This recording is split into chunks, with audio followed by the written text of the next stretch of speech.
You mentioned there that you're an AI engineer, but you talked earlier in the episode, Jeremy, about how you were previously a data engineer. And so this next question is related to that specifically. Uh, you can tell me about Titan Logistics. You can tell our audience about the Titan Logistics story. This is from we're kind of now in the middle of your book. We're like tackling chapters 4 to 6 here out of, I guess you have 12 chapters in the book. If I'm remembering correctly, I'm getting some head nods. So yeah, we're getting to kind of the halfway point in the book and the halfway point in the episode. Wow. And so yeah, tell us about the Titan Logistics story where they were losing money on both the hedge and the physical supply chain at the same time until an AI firm asked for the boring data. So fill us in on more about that. But I think this is an interesting example because I think this happens a lot where organizations are looking for advice on AI, but what they really need is an intervention on their data engineering.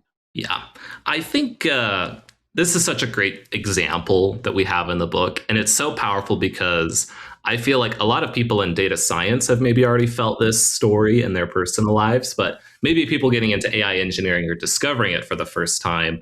I feel like I've heard so many stories from people in the data science industry where they talk about, I got hired at X company and I was asked to do data science. And I walk in on my first day and I ask, where's the data? And they go, what data? And they dive into the company data and it's a mess. And they spend the first 2 years of being a data science doing data engineering. And I think this is like the big key thing. Like you have to have solid data in order to make AI work effectively. I think data science has kind of figured this out over the years. And now we're hoping that we can help kind of pass that lesson on to AI engineering, which is that like data is the foundation of everything. We've got a quote that I really like in the book from the movie Ron Burgundy, like Anchorman, and it says from what was that Shakespeare play? Oh yes, Ron Burgundy. yeah. So Anchorman, Legend of Ron Burgundy. We've got a quote in the book that says to this effect of, remember, whatever you put on the teleprompter, Ron will read it. And so whatever data you put in front of your AI, they'll take it as truth.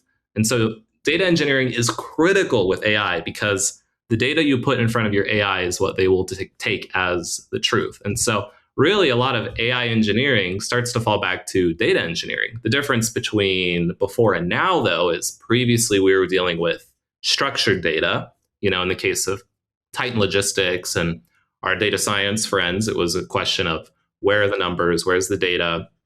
Now with this new generation of AI engineers, it's a question of where are the PDF files? Where are the images? Where are the Google Docs? And which ones are authoritative? Which ones are the truth? Which ones are throwaway junk? How do we chunk it? How do we embed it? How do we search it? All of these questions are now forming the bedrock of AI engineering in 2026.